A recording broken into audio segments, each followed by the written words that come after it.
Bom dia, bom dia, bom dia. 7h31. Vamos lá para a nossa última live da semana e como eu prometi, hoje também vamos ter convidado especial. Deixa eu esperar o pessoal entrar. Deixa eu botar uma musiquinha aqui. Sejam bem-vindos. A primeira tinha que ser Luciano Goulart, para variar. Suspeita, né? Vamos combinar. A gente sabe por que ela está aqui. Nunca aparece nas lives, mas hoje ela apareceu. Tô brincando. Doutor Renato, tudo bom, doutor? Como é que você tá, meu querido? Depois a gente podia fazer uma live também, Renato. Contar um pouco das histórias dos velhos tempos aí da Justiça do Trabalho, da Goitacazes 1475. Bom dia, Michele. Bom dia, Priscila. Sejam bem-vindos. Pessoal, vou pedir um favor para vocês, tá? O Instagram tá com uma dificuldade muito grande de fazer entrega, tanto de vídeos, de lives. Eu gostaria que vocês, do fundo do meu coração, pudessem encaminhar essa live para 2, 3 pessoas, só a título de teste, tá? Para saber se realmente essa live vai conseguir alcançar um número maior de pessoas. Então, se vocês puderem fazer isso por mim, vai nesse aviãozinho aí, encaminha para 2, 3 pessoas, até para poder propiciar aí a oportunidade de outras pessoas poderem se aproveitar desse momento aí para tirar algum tipo de dúvida. O conteúdo aqui vai ser muito legal. Vou conversar hoje com o Dr. Paulo Goulart, é um advogado trabalhista aqui de Belo Horizonte também, tá? Especialista em causas de acidente, de trabalho, de doença ocupacional. Então já estou chamando ele aqui. E aí a gente vai fazer aquele ping-pong como de costume. Deixa eu ver se ele já está aqui. Então, sejam bem-vindos para quem vai ver ao vivo. Boa tarde para quem vai ver no gravado. Deixa eu ver você. Cadê o Paulo? Tá aqui, deixa eu chamar ele. Deixa eu baixar o som aqui.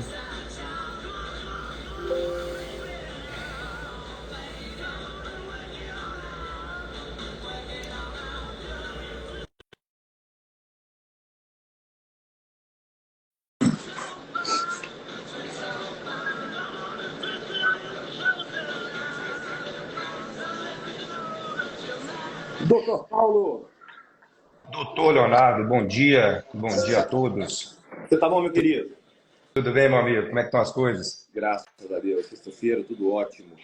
Tá, Maravilha. tava até brincando aqui que a Lu foi a primeira a entrar na live. A Cris eu nunca tinha visto na live. Coincidentemente, ela tá aqui. Não sei Também porquê, né? não entendi por quê.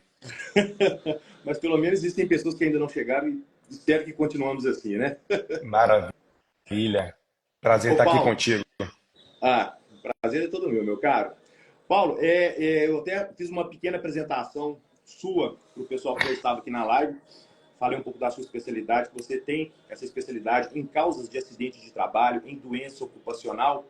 E é uma situação assim, realmente muito preocupante, porque muitos empregados chegam até a gente com esse questionamento, né, de ter realmente sofrido um acidente de trabalho, ter contraído sequelas graves em relação àquele acidente, mas ficam naquela preocupação de como comprovar a culpa naquele acidente.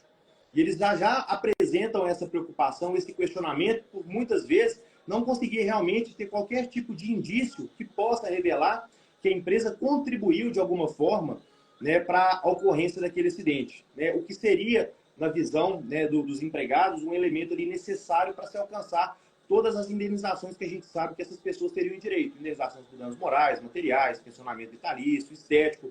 Fala um pouquinho sobre essa questão da preocupação da prova em específico. Perfeito, maravilha. Doutor, mais uma vez, bom dia a todos. Obrigado aí pela presença. Agradeço muito aí o convite. Acompanho suas lives, é um espaço democrático. Gosto muito da forma que você conduz. Então, hoje vamos falar um pouquinho aí de trabalhista, vamos falar de acidente de trabalho. Sanar a dúvida do pessoal aí, tá bom? Beleza. Chega muito aqui no escritório situações de acidente de trabalho, reclamantes preocupados de fato com essa questão. Muitas vezes a pessoa está sozinha no trabalho, se machuca, a empresa ela se esquiva e não faz a abertura da CAT, que é a comunicação de acidente de trabalho. Então, de fato, é uma preocupação relevante, é importante que a gente explique aí para a turma que a responsabilidade é objetiva, ela decorre do fato.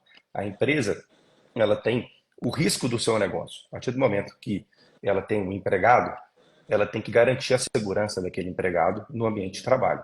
E se ele se machuca no ambiente de trabalho, e infelizmente isso tem se tornado cada vez mais comum, a empresa ela deve ser responsabilizada.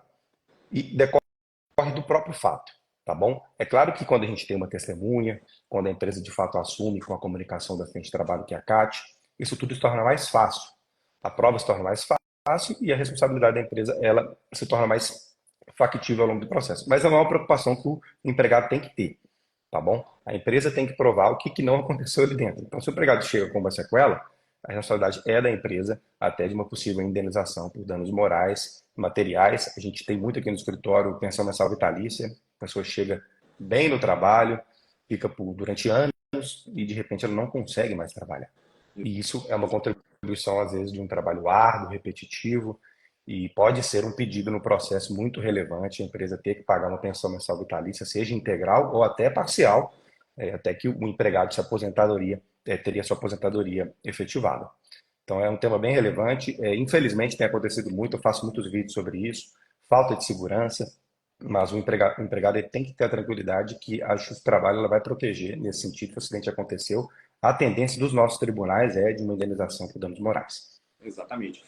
E o que é interessante a gente falar é que quando a gente tem algum tipo de processo envolvendo essas questões de acidente de trabalho, o juiz ele vai nomear um médico da confiança dele para fazer uma anamnese, fazer um exame, vai periciar aquele trabalhador exatamente para identificar toda lesão, todas as sequelas, né, que foram decorrentes daquele acidente, e ele vai poder mensurar se houve ali uma incapacidade laborativa e até quando essa incapacidade laborativa assim, poderia durar ao longo do tempo. E aí vem essa questão do pensionamento vitalício que o Dr. Paulo falou. Porque se ficar comprovado que aquela pessoa ali perdeu parte da força de trabalho dela ao longo da sua vida profissional, a empresa ela vai ter essa responsabilidade de pensionar esse empregado por conta dessa responsabilidade, né, que gerou esse grave prejuízo. É o que acontece muitas vezes quando o empregado, por exemplo, tem uma amputação de dedo, perde o movimento de pinça, né, e faz com que ele realmente ele fique totalmente impossibilitado para exercer aquela atividade, dependendo da profissão dela. Então, isso aí vai ser uma coisa que vai ser avaliada pelo médico de confiança do juiz, e a questão da responsabilidade objetiva, que o Paulo falou, é porque a empresa, além dela ter o dever de zelar pela segurança, pela rigidez ali dos seus empregados, muitas atividades já são consideradas atividades de risco. Então, pela própria atividade ser considerada uma atividade de risco, em um eventual processo trabalhista, não precisaria nem se comprovar que realmente a empresa teve ou não uma participação na ocorrência daquele acidente, porque a atividade já era de risco em si. Você imagina uma pessoa que trabalha, né, em caldeiraria, em alto forno, como a gente vai poder considerar que aquelas atividades não seriam de risco?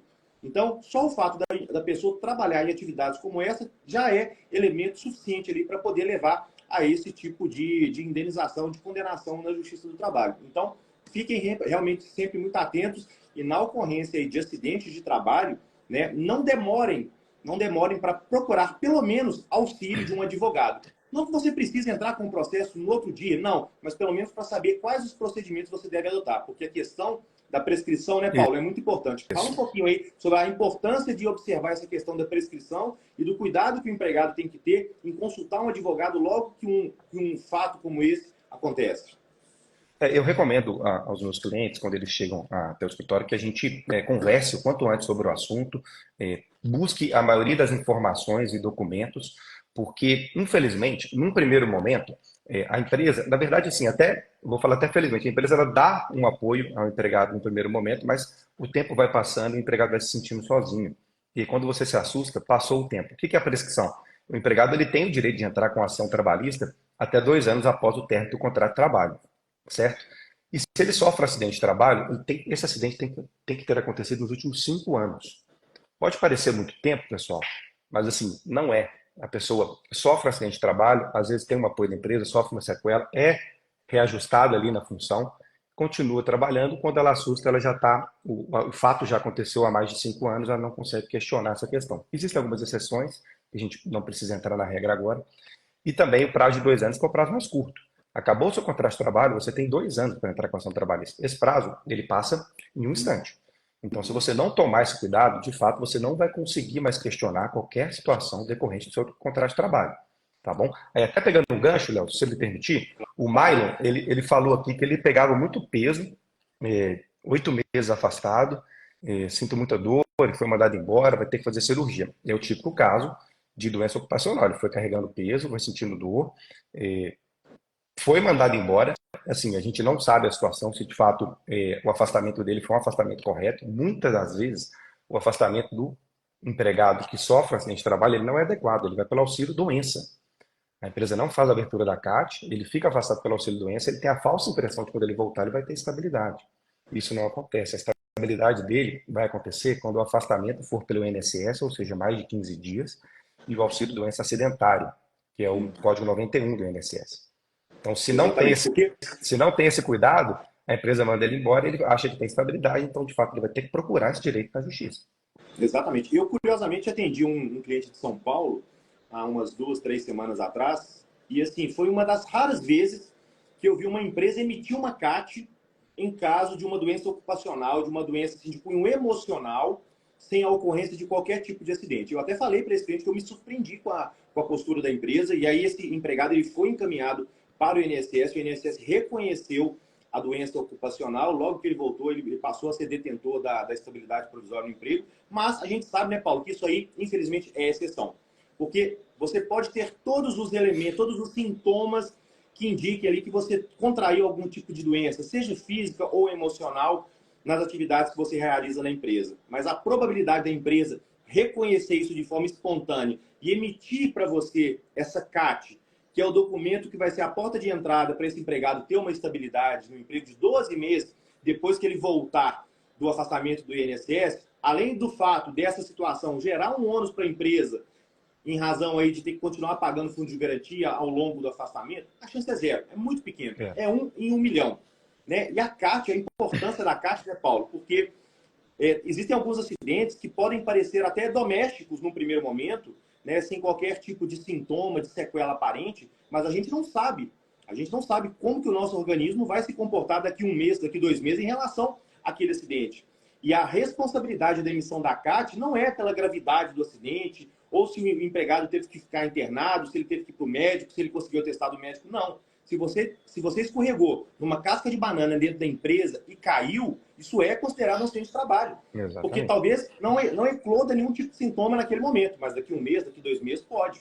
Né? E aí vai ficar mais distante ali a prova dessa situação. E você, como você bem disse em relação à prescrição, quando a gente entra com um processo assim de uma forma mais rápida, né, e não ali depois de quase completar 2 anos, até a prova testemunhal, a prova documental vai estar mais ao nosso alcance.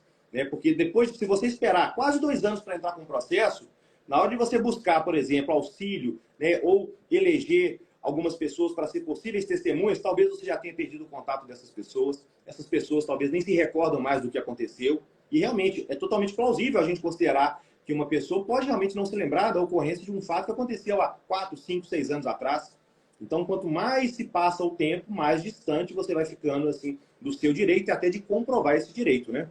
Exatamente. E tem a questão, além da prova testemunhal, que é muito sensível na justiça trabalhista, até como você falou há pouco aí, da questão da necessidade da prova pericial. É algo que vai acontecer em caso de acidente de trabalho. Se você consegue já entrar com a ação o quanto antes, a prova pericial me parece, a perícia médica, ela vai me parecer muito mais adequada no momento que você vai estar, de fato, com a doença ali fervendo, onde o problema vai estar ali acontecendo. Então, se você faz uma perícia médica o quanto antes, a tendência é que a perícia seja ainda mais assertiva sobre o seu acidente. Então, às vezes você tem um afastamento aí de 8, 10 meses e entra com a ação rapidamente, é possível que até no retorno do afastamento você já tenha até uma decisão do Justiça do Trabalho em relação à questão do seu acidente.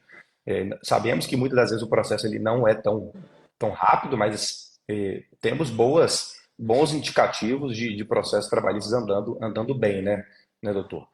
Com certeza. A justiça do trabalho é a justiça mais rápida que a gente tem no âmbito do nosso Poder Judiciário. Isso aí realmente é um alento que a gente tem, que a gente pode passar para os nossos clientes. É claro que a nossa análise de tempo ela é bem pragmática, ela é bem técnica, né? Para a gente é rápido, para as pessoas talvez não, mas realmente a justiça do trabalho ela funciona de uma forma muito mais expressiva, muito mais rápida do que outros ramos do direito. E você tocou num tema interessante, né, sobre essa questão da prova pericial, porque realmente isso aí faz todo sentido. Porque você imagina que você está no auge da sua doença. Vamos dizer que você está acometido por uma síndrome de burnout, uma doença de cunho ocupacional, uma doença emocional. E aí você E aí, ao longo desse período, você continua trabalhando, continua fazendo tratamento psicológico, psiquiátrico, não tem um afastamento pelo INSS, e depois quer entrar com um processo na justiça, né, 2 anos depois, ou depois de ter passado a pior fase aí da sua doença. Quando o médico que for nomeado pelo juiz for te analisar, a chance dele te considerar uma pessoa assim, saudável, sem qualquer tipo de doença, sem qualquer tipo de sequela, é muito grande. E como que ele vai saber realmente como que estava a sua situação há 1 ano, há 2 anos atrás? Né? Então, É muito a delicado. perícia, ela depende muito do cenário ali que ele vai examinar. E se o cenário que você está denunciando for diferente do que ele foi examinar, a chance de você ter prejuízo no resultado dessa perícia é muito grande, né? Exatamente, exatamente. A perícia ela é muito importante para esse tipo de processo. E além Então, da perícia, pessoal, porque o juiz ele é uma figura imparcial, pelo menos deveria ser. Então ele não pode se valer tanto dos documentos que forem apresentados pelo empregado, bem como os documentos apresentados pela empresa. Não é que esses documentos não sejam importantes, mas ele precisa ter uma terceira opinião ali de confiança dele, imparcial, para assegurar realmente o que está sendo denunciado, tanto na sua petição inicial quanto na defesa. Mas os documentos médicos, os laudos médicos particulares que você tiver ao longo desse período de doença, de retorno, de afastamento, de recuperação, vai sim ser muito importante. Então, sempre que você se acidentar, se adoecer, vá reunindo, guarde todos esses documentos médicos, porque eles podem sim auxiliar o médico judicial que for te analisar e futuramente. aí, e aí eu estou fazendo um gancho aí, a gente percebe muito quando o cliente nos procura, e se ele ainda está afastado, o medo, né, de entrar com ação trabalhista, né? Porque, mas a empresa me deu um apoio, eu perdi aqui o meu dedinho, mas a empresa me apoiou e vai continuar me apoiando, e se eu entrar com ação, eles vão me demitir. Eu já vi muito vídeo seu falando disso, né, do funcionário que tem o medo de entrar com ação trabalhista. É um tema relevante, né? A gente Sim. tem que ter o cuidado, a gente não precisa incentivar, né, o processo a todo momento, a gente está aqui para resolver os litígios, para tentar resolver as questões, mas assim, muitos clientes têm medo de entrar com ação em relação à postura da empresa, em relação à postura do mercado após esse processo. E o que eu falo com os meus clientes é que não precisa ter esse receio. Então, se a empresa não resguardou a segurança dentro do ambiente de trabalho, ele se machucou ali dentro e ela não está dando nenhum tipo de apoio para ele, o porquê desse receio? Então, ele tem que buscar o seu direito, é um direito garantido. Então, ele tem que buscar esses direitos, tem que correr atrás, não pode se sentir oprimido ou com receio de uma possível demissão. E até se a demissão for justificável, né, assim, é Retaliação, né? retaliação, né? Assim, se houver retaliação, ela for comprovada, é mais um motivo de indenização, né, doutor? É mais Exatamente. um aspecto para poder pedir a indenização por danos morais, correto? Exatamente. Porque entrar na justiça nada mais é do que o exercício de um direito constitucional que vocês têm. E na hora que a empresa realmente quiser dispensar o empregado, ela vai fazer sem pensar 2 vezes. E você ele ficar se preocupando em realmente no que vai representar essa sua atitude de entrar com um processo para buscar algum tipo de reparação, isso aí só vai atrasar a sua vida. É uma questão de fé, é um ato de fé. Realmente a gente não sabe o que vai acontecer no dia de amanhã. Se você vai ter um resultado positivo nesse processo, se a empresa vai agir de forma discriminatória, vai tentar retalhar. Mas, enfim, isso aí é uma preocupação para um segundo momento. Você tem que fazer a sua parte, de tentar garantir esse direito que você tem de ser ressarcido de um prejuízo que você teve. Exatamente para que você não tenha e não sofra depois de um arrependimento tardio. Depois de 4 anos, você bateu na porta de um escritório de advocacia, agora eu resolvi, eu quero entrar com o processo. E o advogado fala, olha, infelizmente agora o seu direito ele está prescrito. Então, é uma Exatamente. análise que tem que ser feita assim, com bastante cuidado. Paulo, eu estou vendo que já tem muitas perguntas aqui relacionadas a esse tema. Eu acho que a gente poderia dar uma atenção aqui para o pessoal. Vamos Vamos ver sim. se. Fica à vontade para achar algum tipo de pergunta aí. Eu separei uma aqui enquanto você estava falando. É um comentário, na verdade, do Uhum. Rômulo Kim. Afastar por estresse, ansiedade, a empresa tem que fazer a CAT. Estresse e ansiedade, tem que fazer a CAT. Ele falou 2 vezes. É aquilo que a gente fala, né? Às vezes a pessoa e a empresa ela não tem a compreensão de que às vezes o estresse e a ansiedade ela decorre do trabalho. Então, o acidente de trabalho, a doença ocupacional, a gente precisa ter a prova de que ela decorre do trabalho. Muitas das vezes os trabalhos são muito árduos. A pessoa trabalha ali no telemarketing, tem uma pressão muito grande por resultados, por metas, exigências, é, é exposta muitas vezes ao ridículo dentro da empresa por não bater a meta. Então, toda essa cobrança da empresa, todo esse trabalho forte em cima do empregado, isso pode gerar uma condição de estresse e ansiedade. Se isso for comprovado através da perícia médica e testemunhas de que a pessoa se adoeceu em razão do ambiente do trabalho, de fato, deveria ter sido aberto a CAT e ele vai ter direito a uma indenização. A tendência é nesse sentido. Então, assim, a gente não pode entender que todo caso de ansiedade ou estresse ele é do trabalho. Mas se o ambiente traduz essa situação, e a gente consegue comprovar mediante testemunhas, a gente vê muito claro na questão do telemarketing, das pessoas que trabalham com metas. O ambiente é um ambiente mais complicado. Não estamos falando no aspecto geral, mas acontece demais. Então, a tendência é de que é uma doença ocupacional que vai atingir ali o colaborador. Você não gosta, né, doutor? Não. Eu estou aprendendo a não falar colaborador, mas vai atingir o empregado e a empresa tem que abrir a CAT. É aquilo que você falou, quase nunca vai abrir. O caso que você citou, para mim, é uma exceção da exceção. Eu nunca vi. Então a empresa não vai abrir, então a pessoa tem que correr atrás, porque isso é, sim, uma hipótese de acidente de Olha, trabalho. Tá bom? pessoal, pegando um gancho aqui, exatamente o que o Mylon está falando. A empresa não abriu a CAT e nega que eu me machuquei lá dentro. Fiz cirurgia, quando voltei, após todo o processo, fiquei 3 meses, me mandou embora, pois sentia muita dor. O acidente foi em janeiro de 2023, voltei em setembro de 2023. É exatamente isso, Mylon. Muitas empresas acabam se aproveitando, às vezes, assim, até da ingenuidade do empregado, né? E começam a criar assim, situações fantasiosas para tentar evitar e não cumprir esse procedimento da emissão da CAT. E olha o tamanho do seu prejuízo. Primeiro, todo o período que você ficou afastado, e se a empresa tivesse emitido a CAT, você teria que ter o seu fundo de garantia recolhido durante esse período. Porque o INSS, ao analisar que realmente você sofreu um acidente, o INSS ia te afastar com auxílio doença acidentário, B91, e durante esse período você teria ali o seu FGTS preservado. E quando você retornasse desse afastamento, quando o INSS te considerar, quando ele te desse alta do afastamento, você gozaria de estabilidade no emprego pelo prazo de 12 meses. Então, você sofreu um acidente, levou simplesmente atestados médicos para o perito do INSS, não teve nenhuma informação de acidente, o INSS reconheceu como uma doença comum. E aí você voltou e não gozou dessa estabilidade. Então, qual que seria a sua medida judicial que caberia você aqui? Entrar com um processo para tentar comprovar a ocorrência desse acidente que gerou esse afastamento.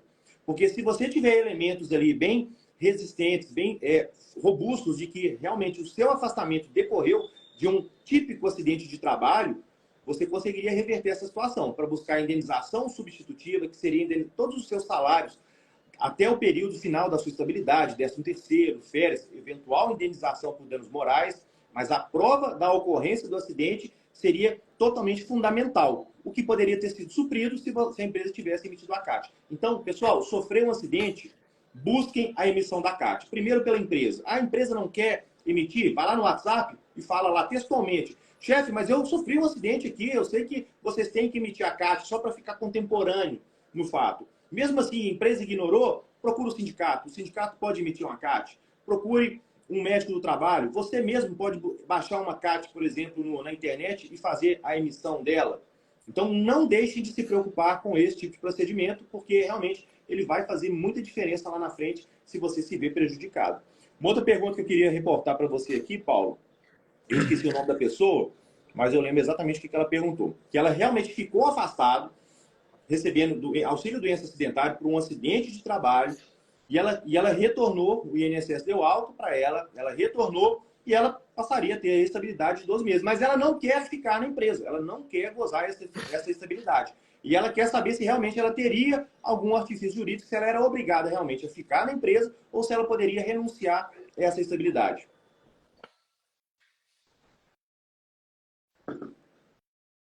Paulo?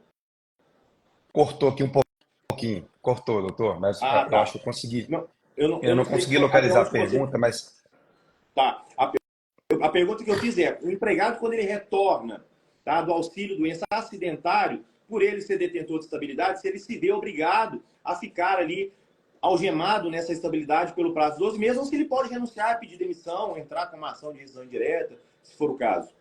não, esse é um tema realmente bem delicado, porque geralmente a pessoa não quer voltar, né? Assim, ela passou pela empresa, teve um problema e na hora de voltar é difícil você ficar 12 meses. Então, você pode, tem algumas situações, é um tema de fato delicado, você pode questionar, você pode pedir demissão, né, é um direito seu. A questão é que quando você pedir demissão, de fato, no meu entendimento, você vai perder essa estabilidade, você vai abrir mão dela. Você pode tentar buscar meios de fazer um acordo para poder sair da empresa, e esse acordo a empresa poderia tentar te pagar, mas é muito difícil, né, que a empresa queira fazer esse pagamento para você. A rescisão direta contra o trabalho, você pode encontrar meios de que você não consegue efetuar mais o seu trabalho e a empresa está te forçando a fazer uma função que você não consegue mais. Acontece muito aqui comigo aqui no escritório, e assim, pode parecer que isso não acontece, mas assim, é muito comum. A pessoa volta para a mesma função. Então, assim, eu tive aqui no escritório, recentemente, um cliente com 2 acidentes de trabalho. Então, ele trabalhava em uma máquina, a máquina deveria ter um sensor ligado, estava mexendo na máquina, o sensor não desligou a máquina, que não apitou ali na segurança, ele perdeu um pedaço do dedo. Ficou afastado, enfim, teve que ficar afastado pelo INSS, CAT, aberto, tudo ok, voltou, aspecto psicológico completamente afetado, a empresa colocou ele em outra máquina, sem tratamento, sem treinamento adequado, ele não conseguia fazer e ele sofreu outro acidente. Então, assim, a gente está colocando uma situação que, no meu entendimento, nesse caso, ele poderia pedir uma rescisão direta Sim, contra o trabalho com e aí uma certeza. indenização substitutiva, com os 12 meses que ele teria direito Exatamente, a porque fim, até se o final do contrato de trabalho dele. exatamente, porque o empregado ele tem esse direito à estabilidade no emprego pelo prazo de 12 meses. E ele se vê impossibilitado, né, de poder dispor, de poder gozar, na verdade, dessa estabilidade por uma culpa exclusiva da empresa, porque o ambiente da empresa vai gerar graves riscos à sua saúde. Isso é totalmente inadmissível e a empresa ela tem que ser responsabilizada por isso. Então, se realmente você voltou do seu afastamento e fica evidenciado ali que a empresa ela não promove um ambiente saudável de trabalho, se ela comete irregularidades, continua cometendo irregularidades graves no seu contrato de trabalho, você pode sim buscar esse desligamento através da rescisão indireta e buscar uma indenização até o fim da sua estabilidade que você teria direito. Agora, se realmente você Exatamente. entende que a empresa ela tomou todas as medidas ali cabíveis para tentar reajustar ali aquelas condições de trabalho e a gente não consegue identificar realmente ali irregularidades, o empregado vai poder dispor também, né, dessa estabilidade, vai poder pedir demissão. Seria necessário uma assistência do sindicato por força de um artigo da CLT, que fala que o empregado que ele tem estabilidade para ele pedir demissão tem que ter uma assistência do sindicato, mas seria perfeitamente possível. O empregado ele jamais vai ser obrigado a ficar trabalhando em um local onde ele não se sente feliz. Tá? Vocês vão sempre poder dispor do Ah, emprego de vocês se isso não fizer bem para você. Olha que legal, uma outra pergunta aqui, que a gente entra numa outra seara, né, relacionada à questão de doença, de acidente, que é relacionada à discriminação, na verdade. É o Jorge Alexandre. Passei por uma cirurgia faz 35 dias e estou pelo INSS e eles estão me demitindo. Pode ser feito isso? Olha que absurdo. olha a dispensa discriminatória. Olha só, Jorge, se você está afastado ainda, primeira coisa, primeiro erro, se você está Tá. afastado, o seu contrato de trabalho ele é totalmente imutável. O seu contrato de trabalho ele está suspenso, ele não pode sofrer alteração nenhuma, nenhuma. Então, a empresa ela não vai nem conseguir, na verdade, te demitir, porque lá no banco de dados do E-Social, do Ministério do Trabalho, o seu contrato de trabalho vai estar suspenso. Então, a empresa nem poderia fazer isso. Agora, se acontece de você voltar do afastamento do INSS e a empresa quiser te demitir, para a gente tentar encaixar, enquadrar em uma dispensa discriminatória, seria necessário comprovar exatamente que a dispensa decorreu do fato de você ter sido submetido a algum tipo de procedimento cirúrgico, por você estar apresentando muito atestado médico, e não por uma questão assim relacionada à redução de custos, etc. Porque se essa doença que você teve, que te levou a fazer esse procedimento cirúrgico, não teve qualquer tipo de relação com as suas atividades, a empresa também não poderia ser responsabilizada por isso. Tá? Então, a gente teria que analisar ali realmente o porquê da sua dispensa e essa prova, ela teria que ser sua. Tá? Somente em casos, assim, quando a pessoa, né, ô Paulo, é portadora de doença grave, quando a pessoa é portadora de um Isso, HIV, de um isso. câncer, de uma esclerose múltipla, e há uma dispensa, a gente vai sim presumir que aquela dispensa é discriminatória.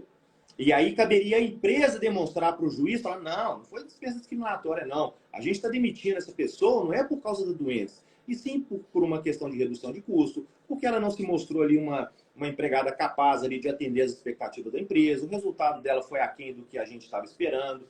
Então a empresa teria a possibilidade de demonstrar para o juiz que a dispensa não foi por conta da doença, e sim por motivos assim, alheios a essa questão. Do contrário, aí sim a gente vai considerar como uma dispensa discriminatória, cabendo, em alguns casos, uma reintegração ou até mesmo uma indenização por danos morais, danos materiais.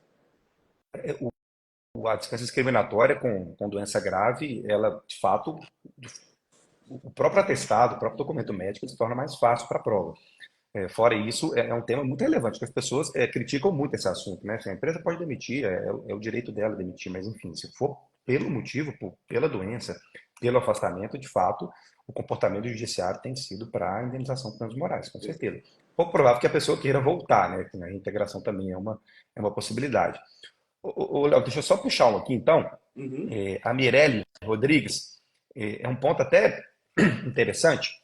A gente não sabe se vai aplicar o caso dela. Ela fala que o meu colega perdeu a mão em uma das máquinas da empresa, ele não estava registrado e agora a empresa não quer ajudar ele com nada. Na verdade, aqui a gente tem um grande problema, né? Porque a pessoa estava trabalhando sem registro e sofre acidente de trabalho. Então a gente precisa dar um passo atrás para verificar se de fato ela deveria ter uma relação de trabalho ali configurada, as questões da relação de emprego, se ele estava ali de forma não eventual, recebia salário, subordinado, etc. E a gente comprovando essa relação de emprego, ele adquire o vínculo empregatício e a partir disso a empresa se torna também responsável na esfera trabalhista. Eu estou nem falando da esfera civil, que se não fosse uma questão de vínculo empregatício, ele poderia discutir civilmente, mas acontece muito da pessoa ainda não ter a carteira assinada, muitas empresas não assinam a carteira logo no início do contrato de trabalho, e aí, de novo, muitas vezes a empresa não dá o treinamento adequado, que é uma Uhum. das causas mais fortes do acidente de trabalho, e a pessoa sofre um acidente, então a gente precisa primeiro comprovar que ela estava ali trabalhando, que tinha um vínculo empregatício, e ela vai ter as verbas rescisórias também decorrentes desse vínculo, além também da indenização, possível indenização de danos morais, pensão mensal, etc. É um caso bem relevante, assim, que foi bom puxar aqui, que acontece demais também. Exatamente. E essa questão que você mencionou sobre uma das causas, né, assim, de se gerar muito acidente de trabalho é exatamente a falta de treinamento, a falta de qualificação que que deveria ser proporcionada pela empresa no momento da contratação, no momento que ela insere o empregado em determinado setor e acaba simplesmente jogando aquele empregado ao léu, né, com perdão do trocadilho aí, numa função que ele talvez nunca tenha qualquer tipo de familiaridade e aquele empregado acaba realmente ele se acidentando por não ter tido qualquer tipo de experiência dentro daquela situação. Né? E outra é o quê? Jornadas de trabalho muito exaustivas. Né? É o dano existencial, que é uma das causas também principais que levam o empregado a se acidentar. A gente tem um exemplo clássico aí na história mundial, que o maior acidente de trabalho do mundo, que aconteceu, né, na antiga União Soviética, em Chernobyl, foi por conta do quê? Foi falha humana? Foi falha humana. Mas decorrente de quê? De extensivas jornadas de trabalho, falta de qualificação de empregados, né, que gerou ali uma falha humana. Caminhoneiro, né, o Paulo? Caminhoneiro que trabalha aí, fica dirigindo 14, 16, 18 horas por Uhum. dia à base de rebite. Como que você vai Exatamente. exigir, como que você vai exigir ali uma isenção de risco ali dentro daquela atividade, numa situação onde o empregado ele está trabalhando totalmente dopado, sem qualquer tipo de descanso necessário. Então, tudo isso contribui para a ocorrência de acidentes, acidentes fatais, inclusive, infelizmente, né, e que vão levar, com certeza, aí, às indenizações. Por isso que a gente sempre destaca, não se calem, não se furtem desse direito constitucional que vocês têm, porque a empresa ela vai tentar fazer de tudo para que ela não tenha que pagar absolutamente nada quando isso acontecer. Eu Muito acontece. consigo. O Paulo falou sobre essa questão da carteira de trabalho, né? Que as empresas deixam de assinar a carteira de trabalho, e aí depois que acontece o problema, né, Paulo? Aí a empresa, sabendo que vai É, acontecer ali uma cobrança, uma ação judicial, aí ela corre para tentar regularizar. Mas porque a empresa está visando exclusivamente o lado dela, não do empregado. até puxando aí, Léo, a gente pode falar com propriedade, né? Porque assim, eu consigo te falar com tranquilidade que 80% dos clientes que chegam aqui para mim, ou eles estão em desvio de função, falta de treinamento, ou eles estão em carga excessiva. Então, assim, infelizmente, é uma situação que acontece e é a culpa da empresa, porque assim, se o negócio fosse feito de forma bem adequada, O acidente poderia ter sido evitado. No último fim de semana, eu fiz um vídeo, era sábado, 8 horas da manhã, uma obra próximo da minha casa, e sem nenhuma fiscalização, você poderia perceber que as pessoas não estavam de uniforme, elas não estavam com fiscalização de provavelmente um superior, e levantando produtos muito pesados, colocando no elevador a mais de 50, 60 metros do chão. A chance de ter um acidente ali é muito grande. Uhum. E assim, no momento, provavelmente de hora extraordinária, provavelmente ele nem bateu ponto ali naquele dia. Ele foi lá quebrar um galho para a empresa e o empregado, às vezes, ele se coloca numa situação que não deveria. Pela pressão da empresa. Olha, você tem que cumprir essa meta, a gente tem que entregar isso aqui. Nós tivemos um caso aqui no escritório, até puxando também o assunto, de um acidente de trabalho, que flertou acidente de trabalho com doença ocupacional, mas foi um acidente, ele tinha uma meta para entregar, para a empresa sofrer uma fiscalização, ele teve que carregar mais de 300 sacos de cimento e distribuir em 4 andares de apartamento, para que a empresa sofresse uma fiscalização no dia seguinte e não tomasse nenhuma multa. Quando ele terminou, ele não conseguia mais andar. Então ele foi direto para o hospital e ele está com problema até hoje. Os laudos que ele tem são laudos que ele não volta a trabalhar sem nenhuma perspectiva de retorno. Tem que se realocar de fato de função, que é muito delicado. Então, assim, são situações que o empregado, muitas das vezes, ele se sente sem voz, mas ele precisa ter esse cuidado para que não tenha nenhum problema e prejuízo futuro. Exatamente. Olha aqui o que o Gilberto está perguntando. Gilberto F. Mendes. Doutor, se o INSS paga o auxílio-doença B31, B31, pessoal, é um código que o INSS dá quando ele afasta o empregado com uma doença que não é uma doença do trabalho, tá? E na realidade foi acidente de trabalho. O que eu faço? Gilberto, isso aí acontece muito, exatamente pela falta da CAT, às vezes. Porque se você sofre um acidente de trabalho, a empresa não cuida de emitir a CAT para você, o INSS ele não vai ter essa informação documental de que você sofreu um acidente. Ele vai ter laudos médicos, atestados médicos, vai te examinar, vai ver seus ferimentos e vai ter só a sua palavra de que você sofreu um acidente. E aí o INSS, ele não, a probabilidade dele reconhecer um acidente de trabalho é muito pequena. E aí você vai ter duas alternativas. Se você tivesse apresentado prova documental e o INSS tivesse ignorado essa prova documental, você poderia entrar com um recurso perante o próprio INSS, um recurso administrativo, para ele fazer a conversão do seu benefício. Se de nada adiantar, caberia ainda você entrar com um processo na própria Justiça Federal contra o INSS para poder reconhecer também esse benefício. Agora, se foi uma culpa, se a empresa induziu o INSS a erro ao deixar de emitir a CAT, aí o seu procedimento ele tem que ser direcionado mais para a Justiça do Trabalho. Comprovar a existência ou de uma doença ocupacional ou então da ocorrência realmente do acidente. A Ana Lúcia de Santa, ela fala de um problema que também é muito comum, que é a falta de entrega de EPI, que é um dos motivos também que gera um acidente de trabalho, né? Assim, que vão concorrer com o acidente de trabalho. Muitas vezes a empresa não entrega uma luva, ou não entrega o EPI individualizado, ou na verdade dá um documento para você assinar falando que você recebeu o EPI, mas na verdade você não usa. O seu supervisor fala que você não precisa usar, e aí isso concorre para o acidente. Você precisa usar uma luva, não tem a luva, você vai lá e corta um dedo, tem uma sequela, então é um ponto muito relevante também. Ficar Exatamente. muito atento à entrega de EPI, não assina nenhum documento se você não recebeu. Então, de fato, é um ponto também bem relevante que é importante a gente falar aqui. Exatamente. A gente tem uma ação assim, que a gente distribuiu recentemente no Rio de Janeiro contra uma grande construtora, né, de Volta Redonda, na verdade, onde o empregado, um pedreiro, estava trabalhando, ele estava em cima de um andaime, né, isso não estava até que ele não estava numa altura muito elevada, mas estava sem capacete. E caiu uma tora de madeira na cabeça dele. Uma tora de cabeça, direto na cabeça. Morreu na hora. Morreu na hora.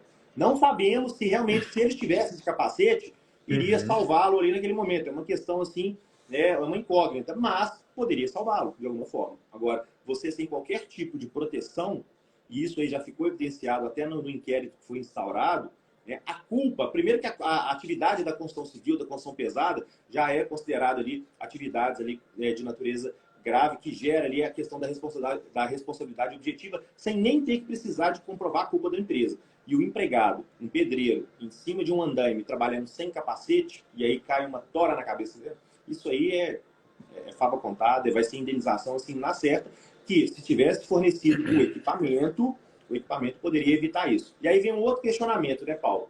Porque a gente sabe também, na prática, que muitos empregados, né, acabam contribuindo também para a ocorrência de acidentes.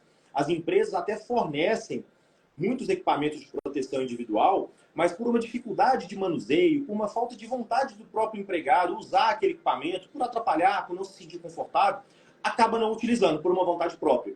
E aí acontece o acidente. E aí aquele grande questionamento. A empresa forneceu o equipamento, só que o empregado, por uma questão ali, né, de desídia dele, acabou não utilizando. De quem que é a culpa? Da empresa ou do empregado? Né? E aí vem aquele questionamento. Será que a responsabilidade da empresa é somente entregar o equipamento de proteção? Exatamente, Ou ela tem exatamente. outras E o responsabilidades? Fala um pouquinho sobre poder isso. diretivo, né? Assim, exatamente, esse é o ponto. Conversamos muito sobre isso aqui no escritório também. As pessoas entendem que, não, mas eu que vacilei, né? Eu que vacilei, eu acho que não tem a ver, pessoas dizem. Mas assim, não basta só entregar, né, doutor?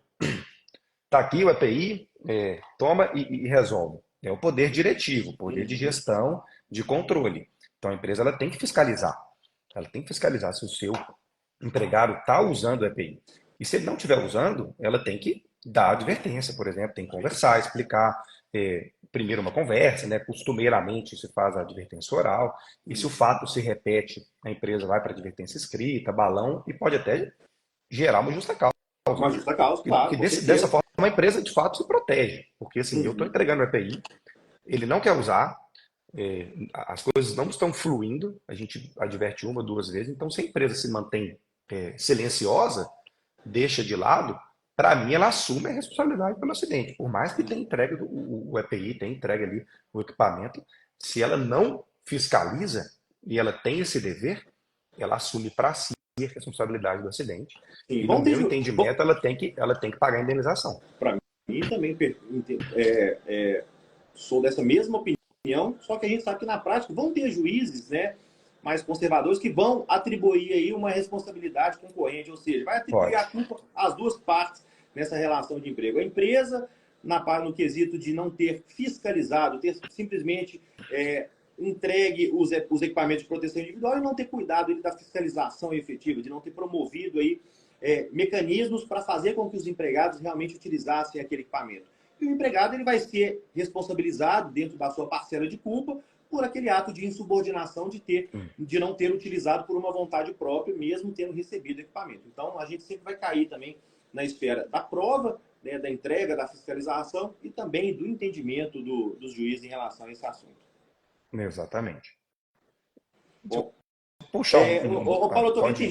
tem gente até xingando a gente aqui. Me nota, fazendo perguntas assim variadas. A gente não combinou, pessoal, engraçado. A gente não combinou fazer essa live sobre acidente de trabalho. É Né? Esse assunto acabou verdade. fluindo e já tomou aí 45 minutos da nossa live. Por isso que a gente não acabou respondendo outras perguntas. Mas se você quiser sair um pouco dessa esfera, Paulo, e responder perguntas aleatórias aí para poder atender um pouco aqui a necessidade das pessoas, fique à Vamos sim. vontade. Eu vi uma aqui, se você me permite, doutor, Claro.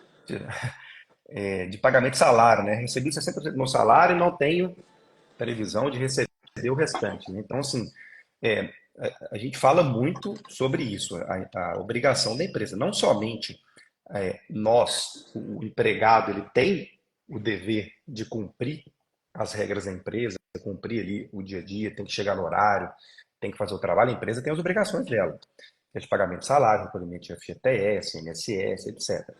Então, a partir do momento que acontece isso, a empresa ela não paga o salário em dia, ou ela paga uma proporção do salário e não te dá nenhuma notícia, e isso se torna algo recorrente, a Justiça do Trabalho tem entendido como uma possibilidade de rescisão indireta do contrato de trabalho. Então, a rescisão indireta ela é quando você demite o seu patrão. Né? Aí o seu patrão não cumpre as regras do contrato. Então, atrasou ali o seu salário, ou pagou ele parcialmente. FGTS, 3, 4, 5 meses sem recolhimento. Falta de recolhimento do INSS. Se você percebe isso, você pode pedir a rescisão direta do seu contrato de trabalho e aí você vai receber as verbas rescisórias de como se fosse dispensado sem justa causa. É um tema que se fala muito, né? Eu vejo muito você falando nisso, né, Léo? Você pode contribuir um pouquinho também, mas tem muita dúvida Exatamente. sobre esse assunto. São assim, a maioria das ações que a gente tem no escritório aqui são de gestão indireta. Isso, assim, é um péssimo sinal, né? É um indicativo, né, de que as relações de emprego hoje, assim, estão cada vez mais precárias, né? Então, é uma demonstração de que os empregados estão cada vez mais insatisfeitos com o que é proporcionado para eles dentro das relações de emprego. E o que eu sempre apoio em relação ao processo de gestão indireta não é nem em relação àquela interrupção ali do contrato de trabalho, porque o afastamento do empregado do ambiente de trabalho poderia acontecer através de um pedido de demissão, né? Mas a rescisão indireta, quando ela realmente se apresenta com motivos fortes para que essa rescisão aconteça, financeiramente para o empregado, ainda que possa parecer mais demorado, vai ser muito mais expressivo, vai ser muito mais interessante. Fiz um vídeo hoje de manhã em relação a isso. A pessoa me mandou uma pergunta falando que o FGTS dela estava todo atrasado e queria pedir demissão hoje. Eu falei, não, está tudo errado. Primeiro que o FGTS, se ele está todo regularizado, não está depositado corretamente, o caminho seria a rescisão indireta. Segundo, mas se for pedir demissão hoje, não pede hoje não, pede segunda, porque aí pelo menos vai ter um proveito nas suas verbas rescisórias de forma mais importante, né? Vai receber o sábado e domingo, vai receber um 12º a mais de 13º, etc. Mas vamos pensar friamente. A maioria das pessoas, isso aí é fato, isso é estatística. Quando ela pede demissão, vamos colocar aqui 90% das pessoas, elas não cumprem um aviso prévio, porque elas já estão numa situação de insatisfação tão grande que elas querem se ver assim, a léguas de distância da empresa. Então, querem pedir demissão hoje para não voltar a trabalhar no mesmo dia. E aí, o que acontece? Se, por exemplo, aquela pessoa já tiver recebido as férias dela, não tiver qualquer tipo de férias vencidas dentro daquele contrato de trabalho, ela vai ter ali férias proporcionais, um 13º proporcional e um saldo salário. E ainda vai ter descontado o valor do aviso prévio. E aí vai acontecer o quê? Rescisão zerada ou então negativa. Né? Porque, principalmente no começo do ano, que a pessoa às vezes trabalhou 5, 6 meses, né? Começou lá em novembro, não tem férias vencidas. Aí chega em março, abril, quer pedir demissão, não quer cumprir aviso prévio. Não vai ter férias vencidas, o 13º vai ser 4 dozeavos, vai ser um valor muito pequeno, as férias proporcionais, mesma coisa, e na hora que a gente desconta o salário dela, fica zerado, a pessoa não recebe nada. E na rescisão indireta, só o seguro-desemprego, né, se a gente for pegar aí no teto ali do seguro-desemprego, e 5 parcelas, que é o teto, dá quase R$ 9.000 a mais no bolso do empregado e oportunizando a ele que possa ficar, inclusive, né, assim, procurando um emprego com mais tranquilidade, sem se aventurar em qualquer tipo de colocação no mercado de trabalho, fora o fato de ter aviso prévio, poder sacar o fundo de garantia. Então, é importante que o empregado faça esse planejamento. Olha, eu preciso de dinheiro, vou fazer uma reserva aqui de 2 meses, trabalhar mais uns 2 meses, segurar um pouco, e daqui 2 meses eu entro com o processo de rescisão indireta. Porque aí eu vou ter condições financeiras de sanar todas as minhas dívidas e realmente entrar com o processo para conseguir um valor maior, e aí eu consigo gerir minhas dívidas e já me lanço no mercado de trabalho, porque a diferença de valores é gritante. Enquanto a demissão pode representar R$ 0, a rescisão indireta pode representar 10, 15, R$ 20.000. E essa falta de cuidado, às vezes até não tem o conhecimento, né? Não vai conversar sobre o assunto, traz um enorme prejuízo, né, doutor? Se você for olhar, é, muitas pessoas devem pedir demissão sem procurar, não, deixa eu ver aqui Sim, se tem algum problema. sim. E aí, quando ela olha para trás, 12 meses de FGTS sem pagamento, INSS sem recolhimento. Então, assim, tem muita coisa que tem que ter esse cuidado, né? Se você quer pedir demissão, procure seus direitos, procure um pouquinho sobre como é que está a sua situação, dá uma olhada como é que estão os seus registros para ver se de fato você tem que pedir demissão. A sua empresa, na verdade, ela já está falhando com você. Exatamente. E até é uma questão assim, muito genuína, né, da pessoa realmente pedir demissão por uma falta de desconhecimento dos direitos dela. Né? E aí depois que realmente ela busca, ela passa a conhecer um pouco dos direitos dela, né, através do meu perfil, do seu, de outros colegas aí que estão nas redes sociais, na internet, né, ela vem, agora eu posso tentar converter a minha demissão em rescisão direta? E assim, a resposta para essa pergunta é quase zero. Zero. A maioria da nossa jurisprudência, dos entendimentos, não admitem esse tipo de conversão, a não ser que fique comprovada uma coação, um vício na vontade do empregado ali de pedir demissão. Ou seja, o empregador chega para o empregado e fala, olha, pede demissão, senão eu vou te mandar embora por justa causa. Vai ser pior para você. Você está agindo de forma errada, eu tenho elementos aqui, melhor você pedir demissão. Ou seja, quando existe aquela coação e quando consegue se provar aquela coação, que é um fato muito complicado também, né? É Porque a difícil pessoa não a sabe o prova. momento. Difícil, porque a pessoa não sabe o momento que ela vai ser coagida. Né? Então, por isso que eu falo também, se você trabalha em um ambiente tóxico, você tem que trabalhar todo dia preparado para ir trabalhar como se estivesse indo para uma guerra. Porque a qualquer momento pode acontecer um ato de assédio ali, um ato de desrespeito. Então você tem que ficar com o seu telefone gravando ali full time, exatamente para você poder constituir essa prova. É verdade, é verdade. Eu tenho um que me chamou a atenção aqui, se você me permitir, qualquer coisa você me Claro. corta aí, tá? O Não, tempo que está isso. passando, a gente vai perdendo aqui um pouco do time. Mas é um assunto que a gente conversa muito aqui entre advogados, que é a caça Nicolas. Fui admitido, a empresa não assinou minha carteira, fiz todo o procedimento admissional, não permitiram que assumisse a função que fui contratado, o que devo fazer. Você fala muito disso, né, Leonardo? Você já comentou muito sobre esse Sim. assunto, né? Essa perda da chance, né, da oportunidade de trabalho e do que o judiciário tem se comportado na possibilidade de indenização, correto? Exatamente. Cássio, se você participou de todas as etapas do processo seletivo da empresa, né, já apresentou documentação, já participou de entrevistas, fez exame admissional, ou seja, a única coisa que faltou para que você realmente iniciasse as suas atividades dentro da empresa, e a empresa, sem qualquer tipo de justificativa, voltou atrás na sua decisão de te admitir, isso pode ser considerado aí um ato de abuso da empresa, e mesmo você não tendo iniciado nessa empresa, pode caber indenização por danos morais. Tá? Tem juiz que aplica até indenização por danos materiais, que é o que você deixou de receber por não ter sido contratado efetivamente, mesmo já tendo havido aqui aquela promessa de contratação pela aprovação de todas as etapas ali do processo seletivo. Claro que a gente vai ter que identificar desde o início ali da sua chegada na empresa, né, para participar desses processos seletivos, até a data em que você foi comunicada desse arrependimento ou dessa não contratação. Mas a Justiça do Trabalho entende que, se realmente houve uma frustração na sua expectativa, houve a promessa da contratação, você fez tudo o que estava ao seu alcance, participou de todas as etapas ali que foram direcionadas a você, e a empresa simplesmente desiste da sua contratação de uma forma totalmente injustificada, a empresa ela pode ser responsabilizada por isso. E tem sido bem comum isso, né? Isso tem acontecido muito. A Com gente certeza. tem visto isso muito no dia a dia aqui. Deixa eu ver uma pergunta aqui da Deia. Olha só, o meu salário era 4.000, porém o salário base era 2.60 e restante distribuído como verbas que não incidem base para INSS, tipo auxílio de combustível, auxílio de educação, ajuda de custo. Acabou que ela não perguntou, ela só falou. E a pergunta de $1 milhão do J. Neto. Qual é o tempo de um processo de rescisão indireta, doutor? Essa é a Essa pergunta. pergunta é boa, hein? Essa pergunta é boa. E pode responder, Paulo. Fica à vontade. Vamos batendo bola sempre aí, né? Mas assim, você tem no processo de rescisão indireta um pedido que é um pedido liminar, um pedido prévio no processo, que pode ser feito no seu processo. Costumeiramente a gente faz. Geralmente a pessoa não quer mais continuar na empresa, então você submete ao judiciário o processo, distribui a ação e faz um pedido liminar. A primeira apreciação do juiz no processo ele vai verificar. Realmente, existem as condições aqui para o contrato de trabalho ser encerrado, ser rescindido por culpa da empresa? Sim. Então ele já dá liminar de rescisão indireta do contrato de trabalho, já determina a empresa para poder baixar a sua carteira, e aí o processo, de fato, ele vai continuar para discussões de outras questões.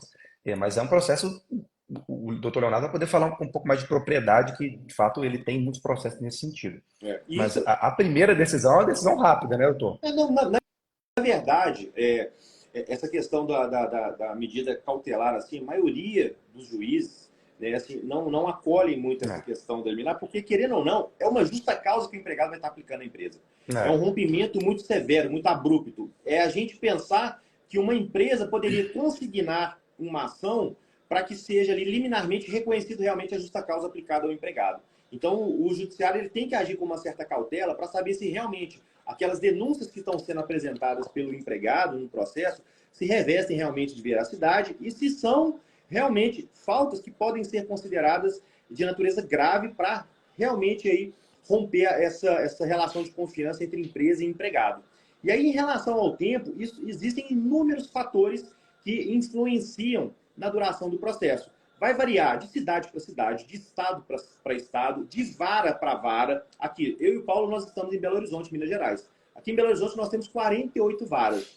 Cada vara tem um procedimento diferente do outro. Cada vara tem uma marcha processual diferente da outra. Eu posso entrar com uma ação hoje e ser marcada uma audiência para daqui 3 meses. Da mesma forma que eu posso entrar com um processo na semana que vem e ser marcada uma audiência para daqui 15 dias. Então, o tempo do processo, assim, vão haver vários fatores que vão influenciar. Essa questão da peculiaridade, das características da própria vara, se é uma vara mais rápida, se é uma vara mais morosa, mais devagar. A vontade da empresa em querer resolver isso de uma forma rápida, através de um acordo numa primeira audiência. Ou o tamanho do seu processo, se for um processo submetido, por exemplo, a um rito ordinário, que é um processo acima de 40 salários mínimos, a gente pode ter 2 audiências. E aí uma segunda audiência pode ser marcada, sabe-se lá para quando, porque é o juiz que marca. Então, a gente tem processos aqui, eu até falei isso nas lives passadas, que a gente resolve com menos de um mês e meio. Por quê? A gente entra com o processo. E aí, depois de 10, 15 dias, a empresa já recebe a notificação e o advogado da empresa já me procura para tentar resolver aquela situação através de um acordo. E a gente conseguindo ali, nos bastidores, fazer um acordo, a gente apresenta esse acordo dentro do processo e o juiz ele pode homologar sem nem ter que fazer audiência. Ou seja, a gente conseguiu finalizar um processo de gestão indireta com menos de um mês, com menos de um mês e meio. Agora, se realmente a empresa chegar na audiência, não tem acordo, ou fizer uma proposta que não atenda os seus interesses, aí pode ter ali uma duração um pouco mais elastecida. Então, advogado que promete finalizar o seu processo num prazo X vai estar mentindo para você. Fuja desse profissional, porque nem eu, nem Paulo, nenhum advogado vai conseguir precisar com certeza quanto o seu processo vai demorar, porque isso, infelizmente, não depende da gente. Exatamente. Eu tenho processo que demora, igual você falou, a gente passa por todo o rito, né? Faz Sim, audiência, faz perícia, e às vezes dura 7, 8 meses. E sim, tem sim. processo que vai durar 2 anos, depende muito, assim, são vários tribunais, nós que atuamos no Brasil inteiro, a gente percebe isso com muita clareza. Exatamente. A CLT é uma, só que É, as varas do trabalho se comportam de maneira autônoma. infelizmente, tem algumas que de fato demoram demais. Olha aqui Não a deveria pergunta, ser tanto. olha a pergunta aqui da Clarim do Pijama. Gostei do nome. Não, aqui do Pijama, tô Clarim do Joelma. Não, li Pijama aqui, tô ficando doido. Quando a gente ganha na justiça, faz o acordo, chega a data e eles não pagam. O que acontece? Clarim, isso aí também é uma Opa, situação que pode acontecer. Né? Recentemente, até uma cliente minha, em uma audiência, na hora que a gente estava discutindo sobre um acordo, ela falou assim, não, eu até aceito o acordo, mas se for para realmente pagar. E aí eu tive até que interromper a audiência para dar uma rápida explicação para ela, porque quando a gente faz um acordo na justiça, vai haver uma presunção ali de boa-fé que esse acordo está sendo feito para que realmente ele seja cumprido. Tá? Por isso que vai haver ali uma cláusula penal, uma multa, que em caso de descumprimento do acordo, ao invés da empresa ali ter pago 10 mil, ela vai ter que pagar 15 mil se descumprir o acordo. Mas existe uma presunção que a empresa ela está fazendo aquele acordo ali de boa fé e que esse acordo ele vai ser cumprido. Agora, o juiz não vai chegar na data do vencimento, vai botar um revólver na cabeça do seu ah, chefe e falar, paga o acordo que é hoje. Não. Se a empresa não pagar e descumprir o acordo, vão ter as medidas legais que vão ser adotadas por mim, pelo Paulo, por qualquer advogado, que é o quê? Tentar, primeiro, aplicar aquela multa que constou lá na ata de audiência, que é de no mínimo 50%, e a gente geralmente a tentar. multa salgada, né? A multa é salgada para não deixar de cumprir. Exatamente. A multa na Justiça do Trabalho é uma das multas mais pesadas, assim, em Exatamente. qualquer âmbito judiciário. Se você faz um acordo lá na Justiça Civil, por exemplo, a multa lá é de 10%, 20% no máximo. Na Justiça do Trabalho é de no mínimo 50% a 100%.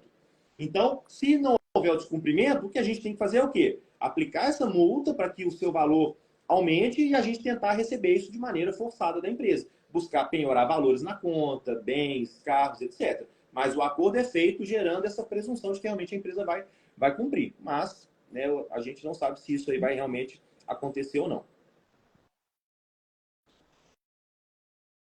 Pode, Exatamente. pode escolher qualquer uma aí, Paulo. Fique à Espera que vontade, agora obrigado.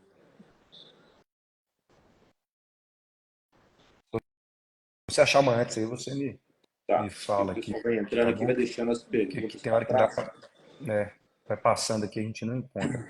Eu só queria voltar, só em uma aqui que eu queria ter respondido lá atrás, porque é uma dúvida muito comum, que é a da CAT. Uhum. Tem gente que entende que não pode abrir CAT depois de um tempo. Então, assim, tecnicamente, a CAT ela tem um prazo de um dia útil para abertura. Mas, assim, ela é uma obrigação administrativa da empresa. Então, se ela não faz esse cumprimento, ela pode sofrer sanções na esfera administrativa, multas, etc. Mas se ela não cumpriu nesse prazo, não quer dizer que ela pode abrir depois. E aí, aquilo que o Leonardo falou também, não somente a empresa, sindicato, médico do trabalho, até você pode abrir CAT. Aqui no escritório já abre o CAT para cliente, porque a empresa se negou. Mas a gente sempre foca em procurar a empresa e exigir a abertura da CAT, até de forma formal ali por WhatsApp, por e-mail, para que você, inclusive, futuramente no processo, consiga comprovar que houve a negativa. Muitas das audiências que a gente vai fazer, as primeiras audiências, o próprio juiz já questiona, por que que não abriu a CAT? Já dá uma apertada na empresa, porque já vi ali que há um indício de acidente de trabalho. Então, assim, não é um prazo legal determinado que tem que ser nesse tempo, senão não pode abrir mais. É uma sanção administrativa, em regra de um dia, Uhum. e, infelizmente, as empresas têm cada vez mais se escusado de abrir essas cartas, deixando de abrir CAT, justamente tem vários motivos assim, que a gente precisa falar, para não reconhecer o acidente de trabalho, não reconhecer a estabilidade lá na frente, mas inclusive também porque afeta questões internas ali da empresa, distribuição de lucro, então isso tudo, infelizmente, essas questões financeiras são colocadas à frente do direito do trabalhador aí. Então era um assunto que eu queria ter falado lá atrás, não deu a conexão, então Uhum. como a gente não achou a pergunta, teve alguém que comentou sobre isso, foi bom esclarecer. Olha uma pergunta aqui também que gera muita dúvida. Flávia, underline 123 Sandra. É verdade que faltar perde dias nas férias? É verdade sim, Flávia. Mas existem alguns requisitos para que isso aconteça. Tá? Não é bem simples assim. A empresa não pode fazer isso de uma forma indiscriminada. Para que realmente você tenha prejuízo nas suas férias, tá? O que deve acontecer? Existe uma coisa que se chama período aquisitivo e período concessivo. Período aquisitivo é aquele tempo que você está trabalhando durante um ano para adquirir o seu direito às férias. E aí depois nasce um novo período, que é o período que a empresa tem para te dar as férias, que é o período concessivo, que é onde ela vai te dar as férias. Então, para que você tenha perda no seu dia de férias, as faltas injustificadas elas têm que acontecer dentro desse primeiro período aquisitivo aqui de um ano. E não é qualquer falta, existe uma tabela.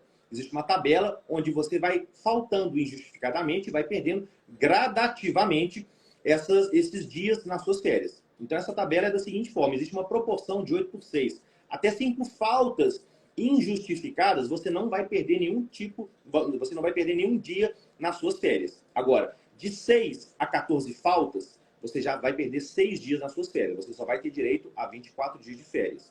De 15 a 23 faltas injustificadas, você já vai perder mais 6 dias. Então, você só vai ter direito a 18 dias de férias.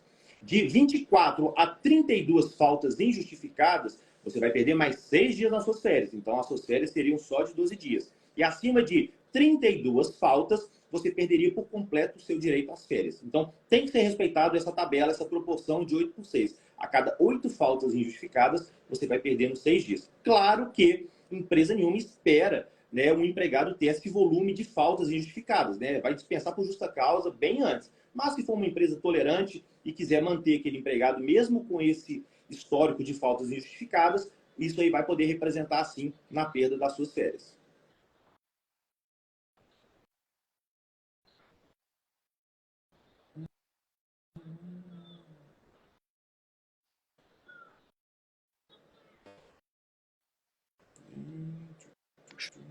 Estamos aqui também.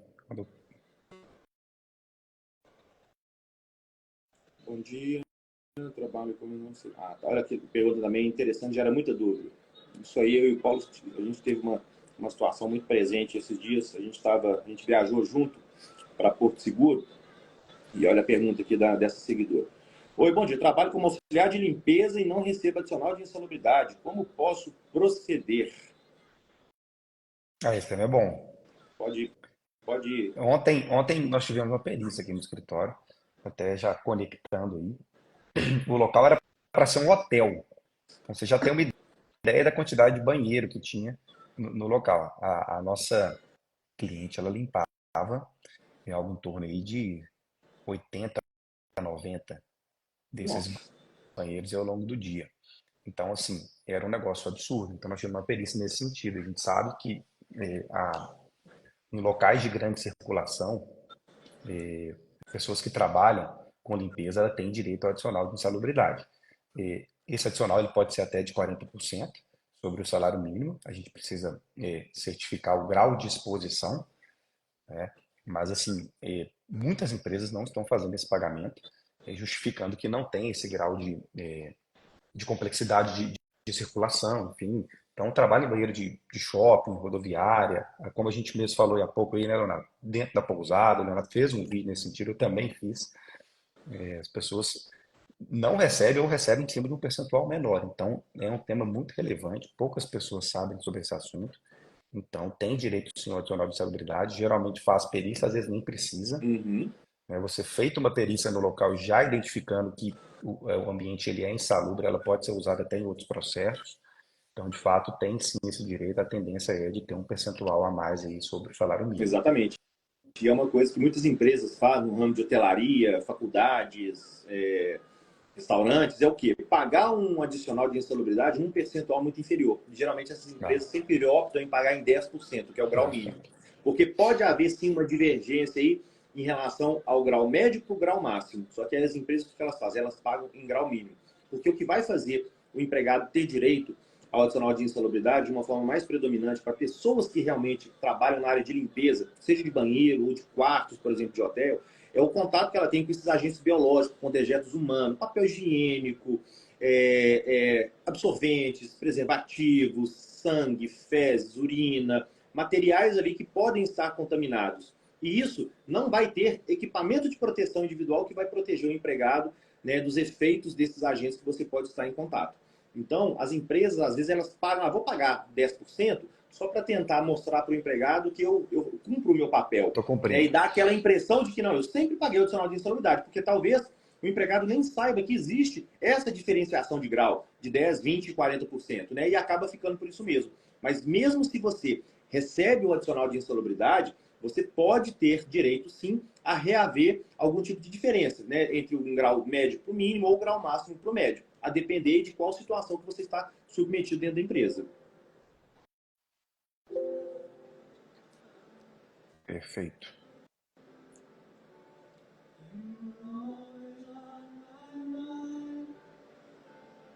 Pessoal, estou vendo aqui muitas pessoas falando, me responde, me responde. É o que eu sempre falo nas lives, tá? Infelizmente o Instagram não permite que a gente consiga responder todo mundo, porque são muitas É. perguntas.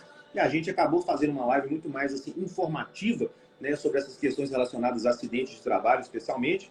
Mas todas as dúvidas que vocês tiverem, se vocês quiserem marcar consultas comigo ou com o Dr. Paulo, tá?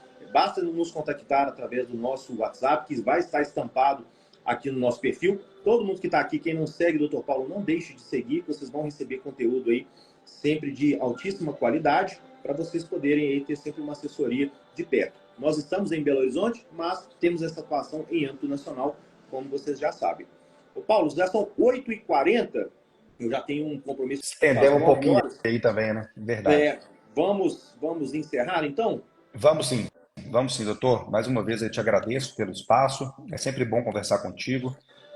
Eu te acompanho já há muito tempo, né? A gente já se conhece de longa data, mas de fato, dentro do direito trabalhista, você tem sido uma pessoa visionária, trazido muitas coisas legais aí, muita informação, com facilidade, falando a língua ali do empregado. Isso é muito legal. Parabéns pelo trabalho. É bom estar contigo aqui nesse espaço. E sempre que possível, vamos bater papo, vamos conversando para proteger o direito da turma aí, que de fato muitas das vezes ele é suprimido, tá bom? Meu pessoal, Exatamente. obrigado aí, bom dia e vamos que vamos. Agradeço demais as palavras, Paulo. Tenho certeza que a gente vai poder trazer muito conteúdo interessante para as pessoas e vamos fazer isso mais vezes, realmente. É claro que as pessoas ficam assim, sedentas por ter ali a sua dor resolvida, respondida, mas se quiser a gente poder ter assim, essa possibilidade de estender tanto tempo, mas a gente vai sempre estar fazendo assim, esse bate-bola, trazendo temas. Né? Hoje a gente falou assim, de uma forma bem predominante sobre acidente de trabalho, mas a gente vai tentar fazer isso com mais frequência sobre outros temas que vocês mesmos escolherem. Podemos falar assim, exclusivamente sobre restrição indireta, sobre justa causa, sobre jornada de trabalho, que é um tema que a gente sabe que gera muita dúvida, gera muito questionamento, para poder sempre estar auxiliando vocês aí de alguma forma. Mas querendo aí contactar para que a gente possa entender realmente aí o que está acontecendo no contrato de trabalho de vocês, porque uma coisa é o que a gente faz nas lives, responder essas questões de uma maneira assim que a gente pode chamar de superficial. Outra coisa é a gente fazer uma consulta ali de 1 hora com você, entender realmente o seu contrato de trabalho, o que acontece, quais são todas as características, para que eu e o Paulo consigamos te dar assim, o melhor direcionamento sobre qual o melhor remédio jurídico que você teria a trilhar dali para frente. Então é importante sim vocês saberem que uma consulta com um advogado é muito importante para você ter a melhor assessoria possível. Isso aqui, claro, é importante, mas ele pode ser um paliativo. O interessante é você dispensar pelo menos 1 hora do seu tempo para poder conversar com um profissional. Ok? Paulo, Exatamente. obrigado mais uma vez. Um grande abraço e até a próxima, então. Obrigado mais uma vez aí. Um abraço para Um todos. abraço, pessoal. Bom Até fim de semana mais. para todo mundo.